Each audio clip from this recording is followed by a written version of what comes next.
जाएंगे तो मुक्त करने की बात हमें इस चीज़ से वो कौन करता है? वो करता है बाबा साहब भीमराव अम्बेडकर। हमने इसलिए नाम दिया उनके जन्मदिन को कि ये मुक्ति पर्व है।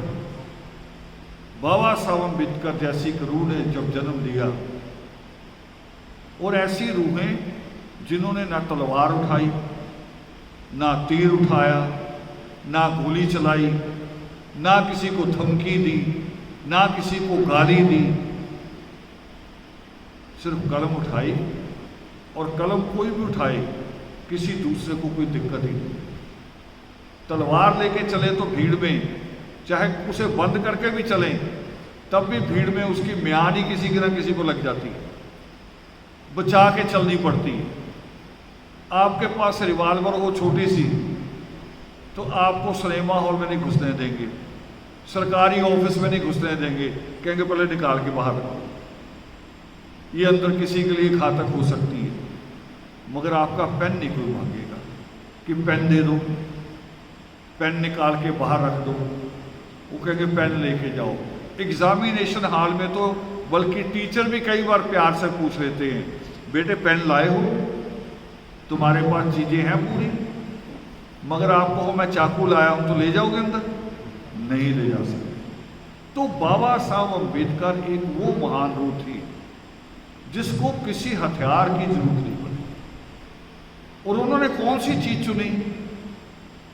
जो सृष्टिकर्ता वाल्मीकि दयावान के हाथ में कलम, उसको चुना। बाबा साहब अम्बेडकर जहाँ बॉम्बे में आ गए, जब बड़े होने के बाद शादी उनकी बॉम्बे में हुई, जन्म महाराष्ट्र में, मध्य प्रदेश में हुआ, मऊ में।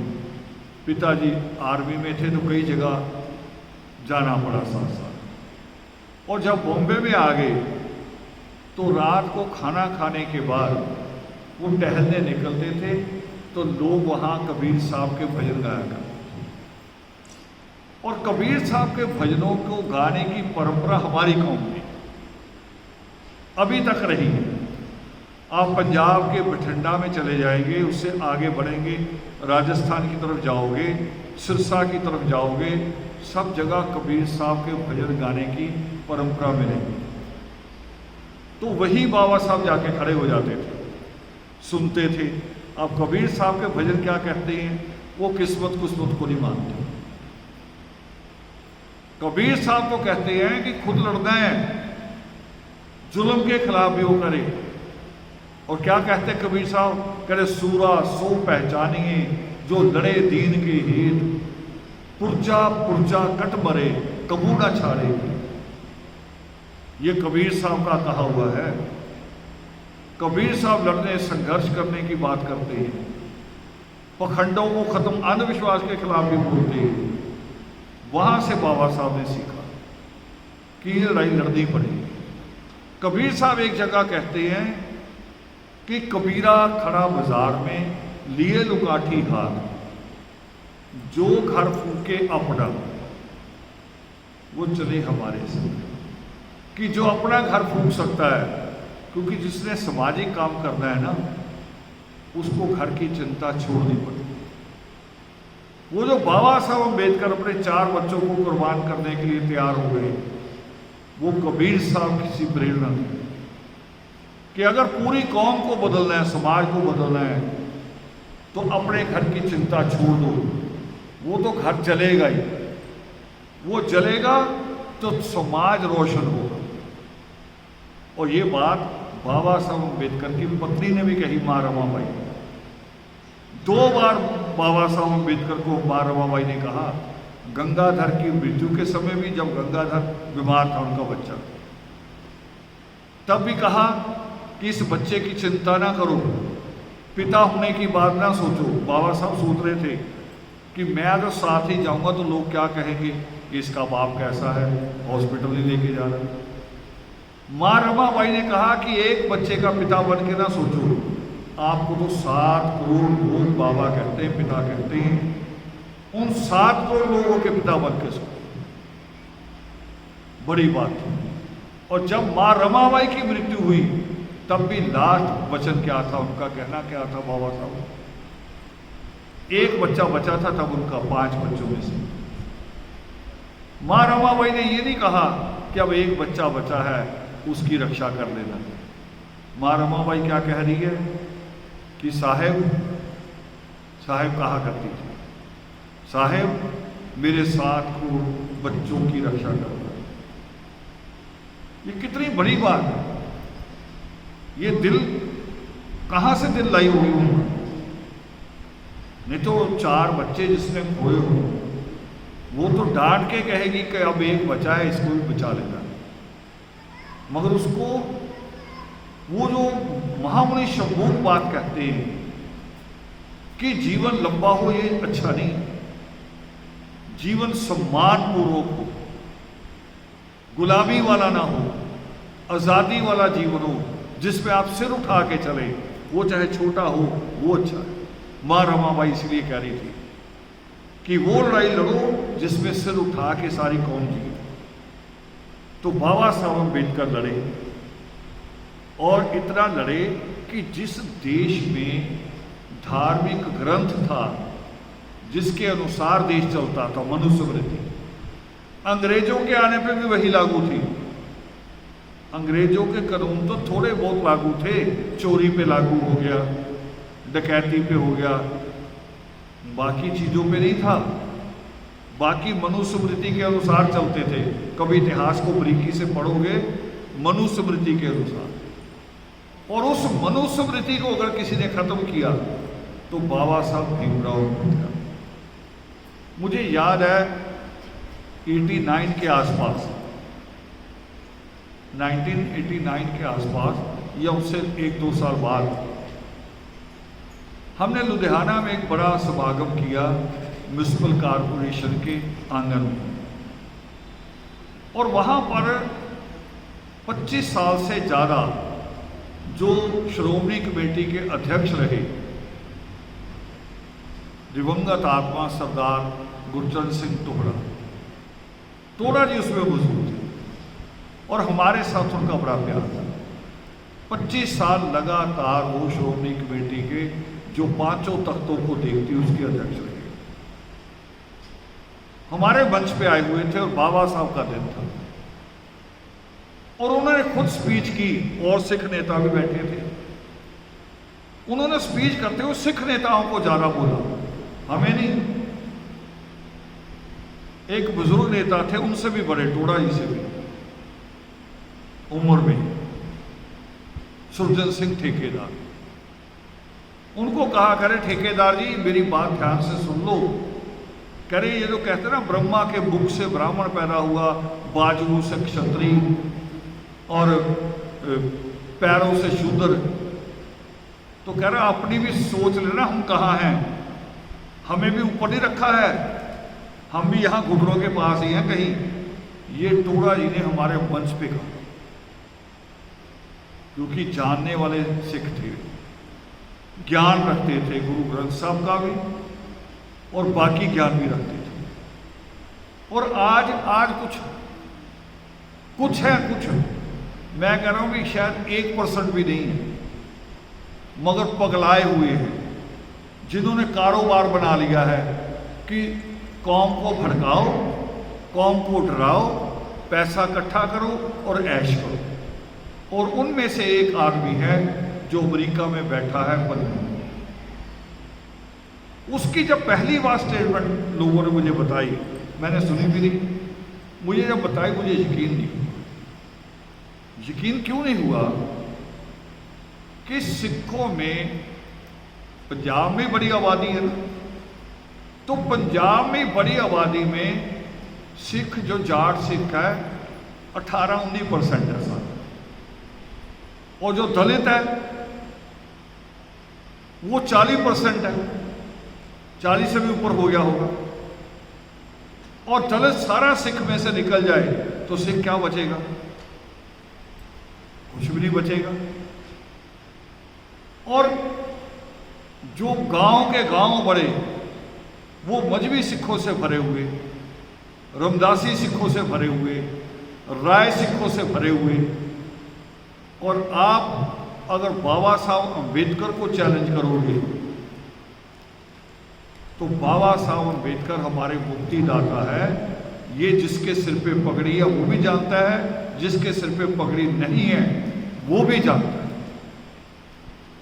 और मुझे लगा कि ये किसी सिख ऐसा बात कह नहीं सकता, क्योंकि ये कहने का मतलब है सीधी सीधी सिख और दलितों की लड़ाई, और ये लड़ाई बड़ी घातक होगी पूरे देश के लिए, पूरी दुनिया के लिए घातक होगी, हमारे लिए भी होगी, सिखों के लिए भी। और कोई समझदार सिख ये बात नहीं कह सकता। मैं ये बात सोच रहा था, दोबारा स्टेटमेंट आ गई, फिर मैंने सुना, मैं सोचता था वो खंडन करेगा, वो कहेगा कि मैंने ऐसा नहीं कहा, ये किसी ने नकली वीडियो बनाया।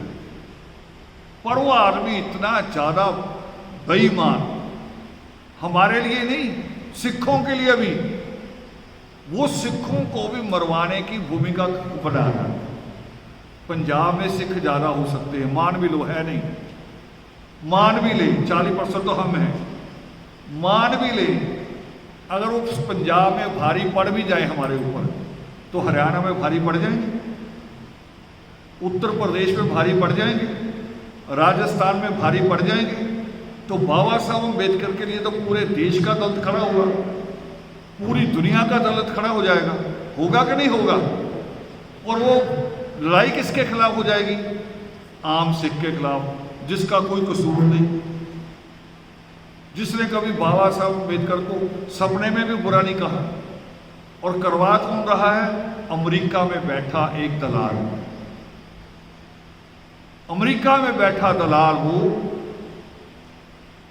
जो गुरु साहब को बेदावा लिख के दे के गए थे गुरु गोबिंद सिंह जी को, उनमें से एक पन्नू, उनमें से एक जो गुरुओं को छोड़ गए थे, और उसने खुद गुरुओं को छोड़ा हुआ, केस नहीं है उसके, काला सा पटका बांधता है जैसे गुंडे बांध के घूमते हैं ना, काला सा पटका, दाढ़ी भी पूरी नहीं है, और बात करता है खालिस्तान की।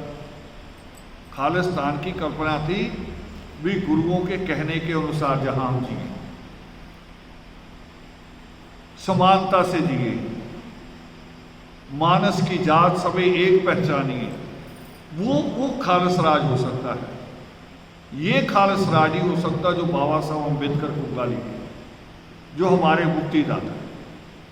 मैं कहना नहीं चाहता, मुझे अधिकार नहीं है कहने का। इस देश में कुछ लोग हैं जो छोटी सी बात हो कहेंगे अच्छा आप हमारे से सहमत नहीं हो तो पाकिस्तान चले जाओ। आदत पड़ गई है, आरएसएस के परिवार को आदत पड़ी हुई है।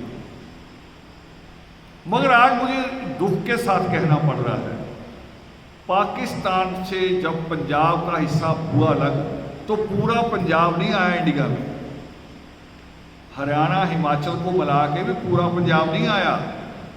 60% से ज़्यादा पंजाब पाकिस्तान में, और पाकिस्तान की फौज, पाकिस्तान की सरकार इन उग्रवादियों को शह देती है।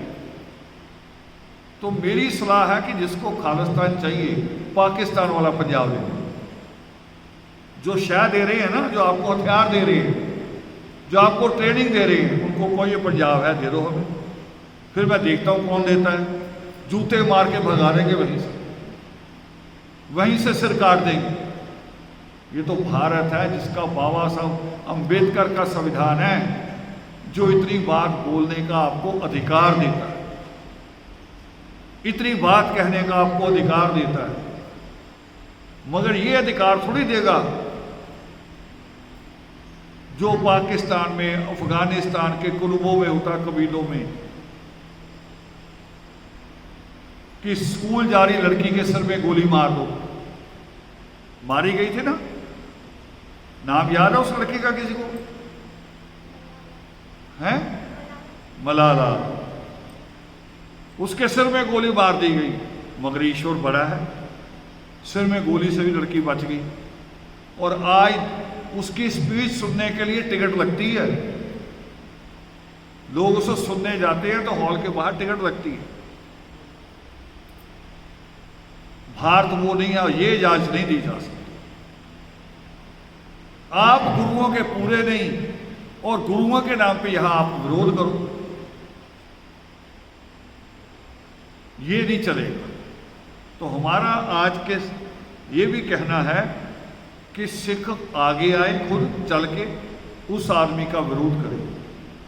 दूसरा, मैं अपनी कौम से भी कहता हूं, सारे दलित वर्ग से भी, कि हमने भड़काव में नहीं आना, भड़काट में नहीं आना। हमने गुस्से में आके हमने ये नहीं कहना कि बाबा साहब अम्बेडकर की मूर्ति पे हमला हुआ तो हम किसी गुरुद्वारे पे हमला कर दें, ये नहीं हमने करना। वो ये चाहते हैं, अगर हम ऐसा करेंगे तो किसका मसला हल हो जाएगा? पन्नू का मसला हल। और दूसरा हल किसका होगा? जो पन्नू के पीछे हैं, जो दंगा करा के सरकार बनाते हैं। उनको गुजरात में सरकार बनानी हो तो दंगा कराएंगे, देश में सरकार बनानी हो तो दंगा कराएंगे, दिल्ली में सरकार बनानी हो तो दंगा कराएंगे।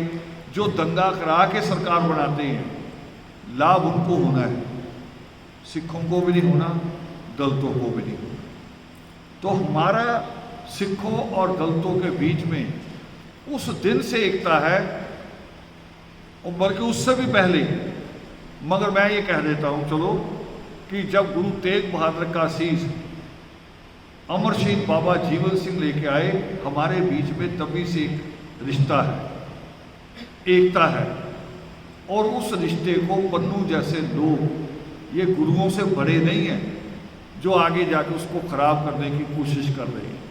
तो मेरी पूरे देश में भी, देश से बाहर भी, देश से बाहर भी बहुत सक्षम दलित बैठे हैं, लड़ने मरने को तैयार बैठे हैं। हमारी तो एक बेटी ने कल इंग्लैंड से स्टेटमेंट दी है, वो कह रही तू 11 लाख पाउंड देगा तो मैं भी 11 लाख पाउंड दूंगी जो तेरे मुंह पे जूता मारे। हमारे दलेर बच्चे भी हैं। जॉनी डुमरा बैठा है, अकेला बच्चा है हमारा इंग्लैंड में, मगर किसी से नहीं डरता।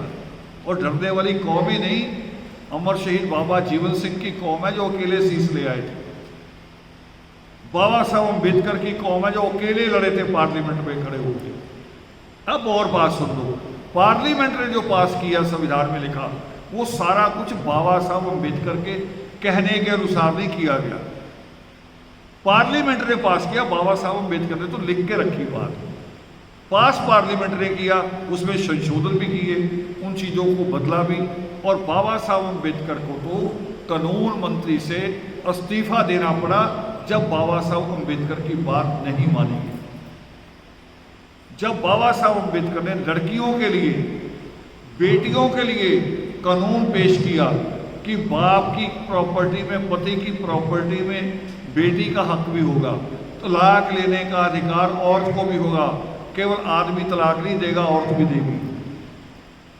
तो बाबा साहब अम्बेडकर की बात नहीं मानी गई, उस बिल को रद्द किया गया, तो बाबा साहब अम्बेडकर को रिजाइन करना पड़ा। वो कह रहे अगर मैं कानून मंत्री हूँ, मेरी बात नहीं मानी जाती, तो ऐसी सरकार का मुझे कानून मंत्री नहीं रहना। तो संविधान में सारा कुछ वो नहीं है जो बाबा साहब अम्बेडकर ने ही लिखा है। जो हिंदू होने वाली बात है, उससे तो हम भी पीड़ित हैं। हम भी हिंदू नहीं हैं, हम इस देश के मूल निवासी हैं। हिंदू वो है जो आर्या बाहर से आए हैं। एक दिन हमें भी कहना पड़ेगा, दलित भी कहेगा कि धारा 25 को बदला जाए, मगर बाबा साहब अम्बेडकर के बुत को तोड़ के नहीं, उस पर हमला करके नहीं। इसलिए सारी सिख कौम से भी अपील है, दलित कौम से भी अपील है, इनके बुद्धिजीवी आगे आए और लोगों के दिलों को शांत करें। तो आज हम सब बैठे, दो विषयों पे बात की, पहले किस्मत पे, भाग्य पे, और दूसरी उस भाग्य की मिसाल बाबा साहब अम्बेडकर के ऊपर। तो बहुत अच्छे से हमने आज बात की, और इन बातों को आप दोबारा भी सुना करो। खाली टाइम में वीडियो देखने की जरूरत नहीं कि वीडियो देखो, सुबह उठे हो लगा के रख दो, आप ब्रश कर रहे हो करते रहो, नहा रहे हो नहाते रहो, नाश्ता करते हो करते रहो, मगर ये आवाज़ कान में आती है। तो इससे बहुत कुछ सीखने को मिलेगा, बात करने को मिलेगा, और जिसके पास बात कर हो उसको दूसरे का गला नहीं पकड़ना पड़ेगा।